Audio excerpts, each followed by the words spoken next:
Como vocês estão, estudantes?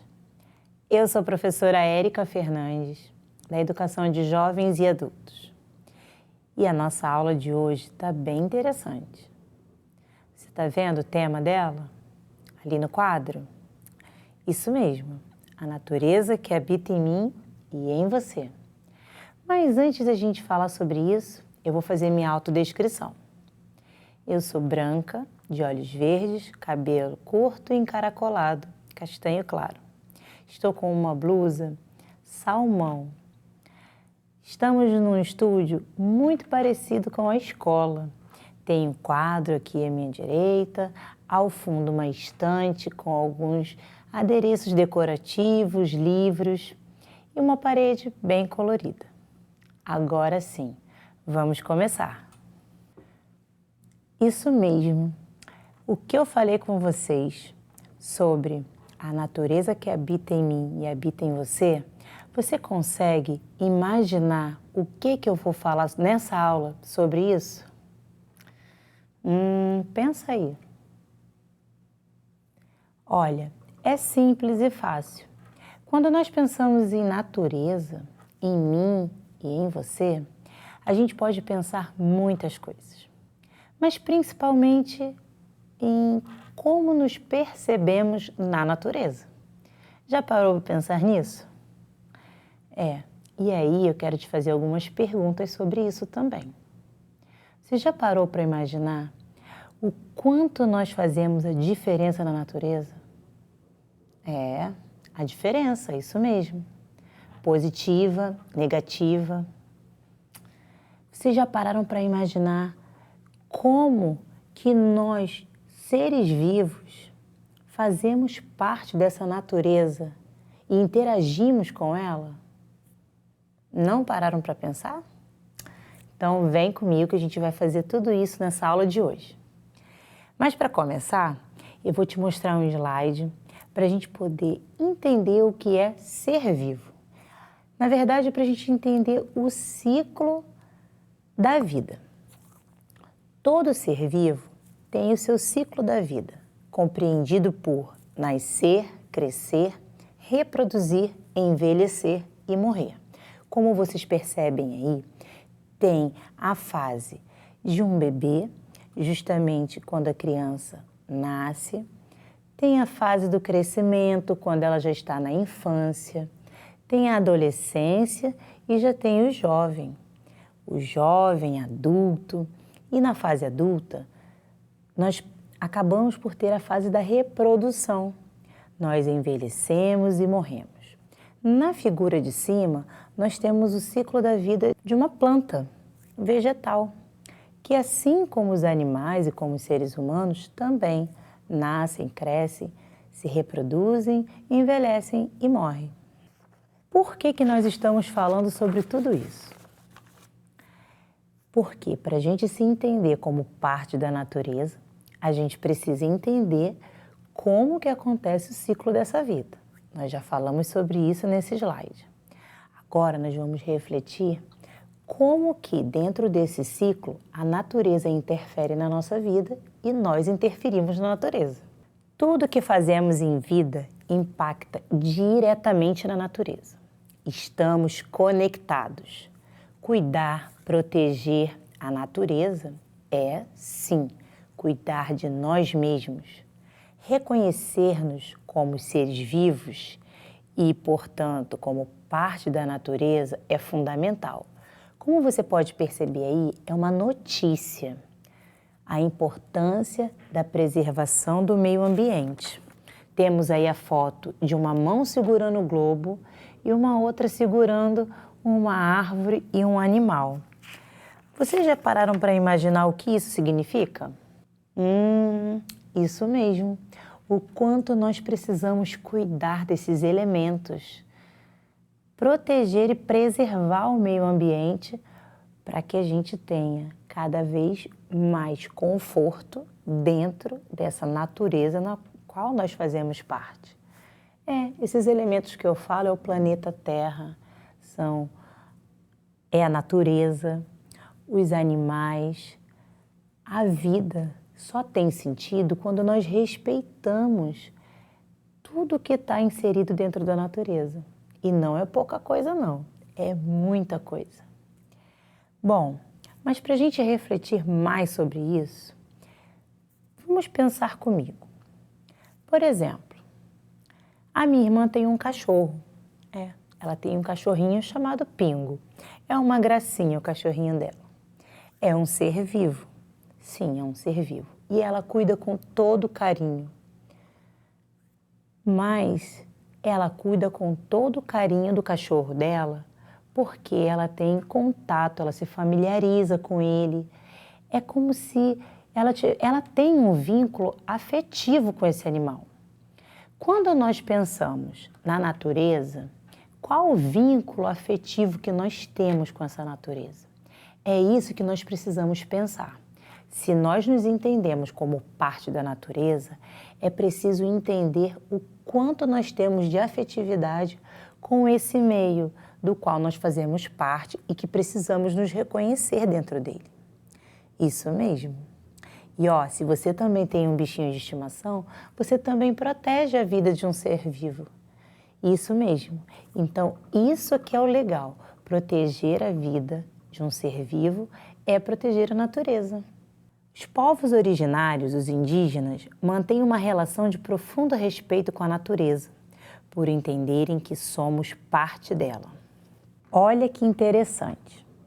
Agora nós vamos falar dos indígenas.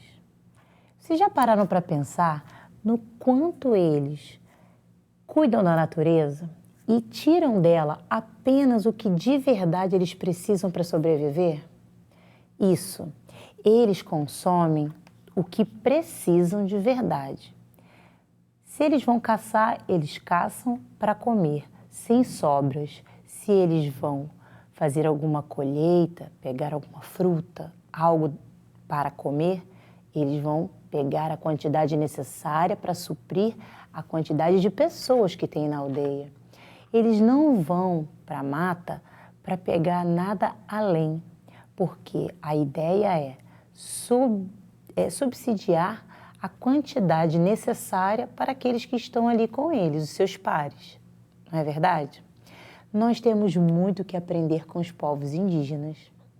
Eles se entendem como parte da natureza e, com isso, eles cuidam, preservam.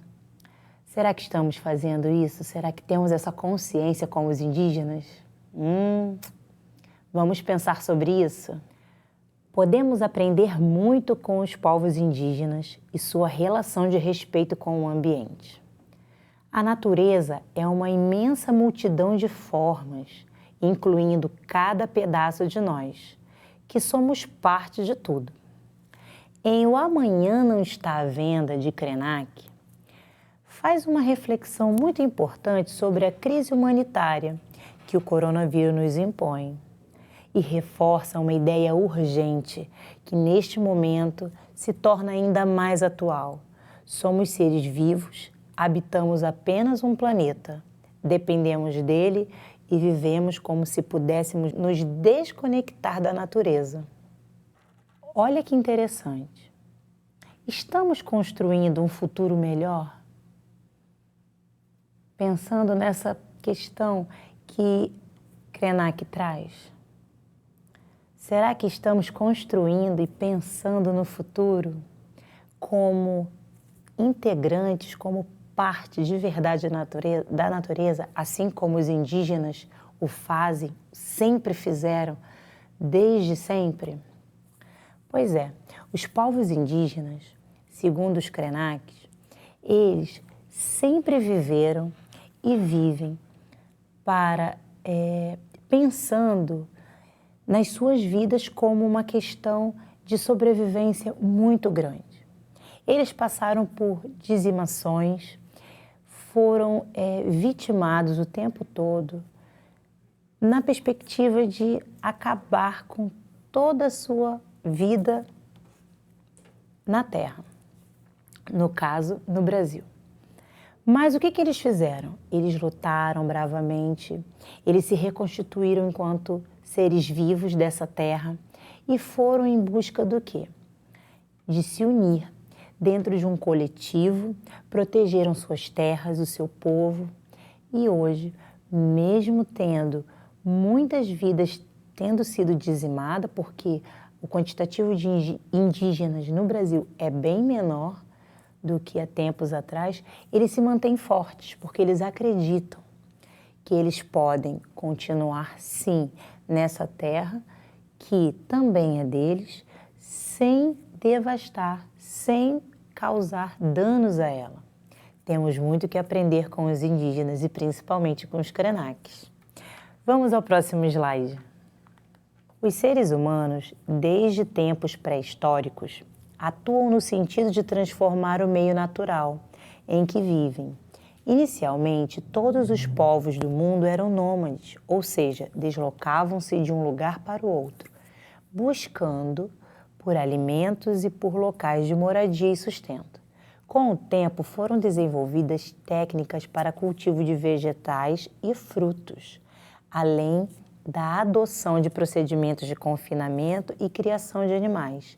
Como vocês podem ver aí, o desenvolvimento trouxe a mudança do meio natural, a criação de animais e toda uma questão da construção de prédios, de cidades. E com isso foi se agravando a situação da natureza, porque eles não foram fazendo isso de maneira sustentável. Foram derrubando, foram acabando de certa forma com muitas e muitas florestas, desviando alguns percursos de rios. Pois é, não aprendemos com os indígenas a cuidar da nossa natureza. E isso faz toda a diferença. Hoje, olha como que o mundo está. Isso vai trazendo muitas consequências para nós, para a nossa vida e também para o mundo inteiro, em todos os sentidos, no que diz respeito à população planetária, porque tudo que nós fazemos que não seja sustentável, que não seja em prol de uma cultura que faça com que preservamos a natureza, nós vamos ter que pagar a conta em algum momento. Assim, percebemos que existe um vínculo entre natureza e ação humana. Como exemplo dessa ação, temos as matérias-primas extraídas do meio ambiente, ou remoção de matas e florestas para o cultivo de alimentos ou matérias-primas empregadas na produção de mercadorias. Essa relação não está sendo uma relação saudável para a natureza e nem para os seres vivos. E aí essa foto mostra pra gente que estamos extraindo muito da natureza sem conseguir repor, impactando de forma negativa. Não estamos aprendendo com os indígenas como deveríamos, né? Vamos agora para o nosso desafio. Observem na imagem um exemplo de relação positiva entre seres humanos com a natureza. Registre uma reflexão sobre que atitudes podemos ter para estarmos em maior sintonia com a natureza. Vamos fazer nossa parte respeitando a natureza. Bom, agora é com você, hein? Faça o desafio. Agora, antes de me despedir, vamos relembrar o que nós vimos hoje na aula? Nós falamos sobre a natureza que existe em mim e em você, isso mesmo, maneiras de respeitar a natureza. Mas antes disso, nós falamos como que os seres vivos, como que é o ciclo da vida dos seres vivos, né? Sobre as fases que nós temos: nascer, crescer, reproduzir, envelhecer e morrer. Falamos sobre os indígenas, os povos originários e como a relação deles com a natureza é importante e como eles se percebem mesmo como participantes dessa natureza efetivamente e cuidam para que eles tenham sempre como extrair dela tudo que ela pode lhe oferecer para se alimentar, para vestir, né, para transformar, como eles transformam os cocares, penas de aves, né, em cocares e enfim. E é isso, eu vou ficando por aqui. Gostaria muito que vocês vissem essa aula, pudessem rever ela. Tirem dúvidas com seus professores, não deixem de conversar com seus colegas sobre essa aula. E olha, não deixem de estudar, tá? Esse convite é para que você não esqueça. Depende de você, o seu desenvolvimento. Então, estude, reveja a aula, indique para algum amigo e converse com seu professor. Isso é muito importante. Até a próxima aula, já estou com saudade. Fiquem bem, se cuidem e fiquem de olho. Já já a gente tem mais uma aula bem legal por aí. Tchau, tchau!